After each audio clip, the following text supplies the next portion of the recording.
just how far back in time you think we need to go to understand what happened a year ago. The reason that I ask this is I want this to be a very comprehensive discussion, and I don't want people who aren't experts not to be able to follow us. So if people don't understand the history of Zionism or of the area, maybe we can help them in this conversation. So do you think that we need to go all the way back to the Old Testament? No. To the beginning of the 1900s? Where do we need to go? I think we need to go to 1948 because that's when Gaza became Gaza. In 1948, roughly 270,000 Palestinians who resided in the state of Israel, they were expelled and ended up in Gaza. And at that point, the population of Gaza became overwhelmingly, it comprised refugees.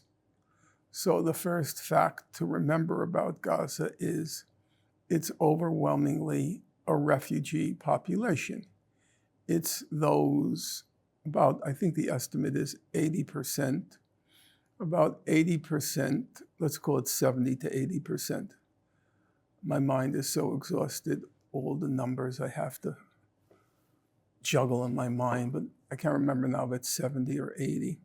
About 70 to 80% are refugees and children of refugees and grandchildren of refugees.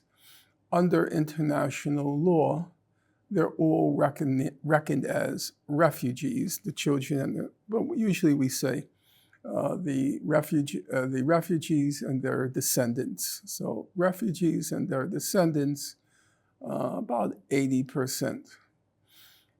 So that's the first thing to remember.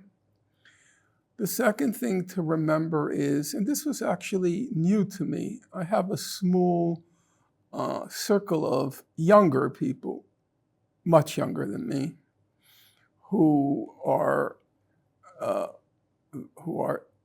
conscientious researchers, and they always bring new information to my attention, which I'm not aware of. One of the interesting facts I came across was already in 1955, it's after the explosion, this is Gaza. Already in 1955, the main UN representative in that region, because there was the UN Refugee Organization that was presiding over the refugee question. I'm referring just to Gaza, but there was also a huge refugee problem because about 750,000 Palestinians in Gaza 750,000 Palestinians in Israel were expelled in 1948. After the Nakba? Yes. Well, the Nakba is considered the expulsion. The expulsion, yeah. Okay. And 270,000, as I said, ended up in Gaza.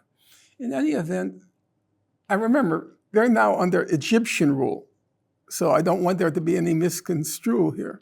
They're under Egyptian rule in 1955. I should have made that point. After the 1948 war, Gaza came under the jurisdiction of Egypt. Egypt did not annex Gaza, but it came under Egypt's jurisdiction.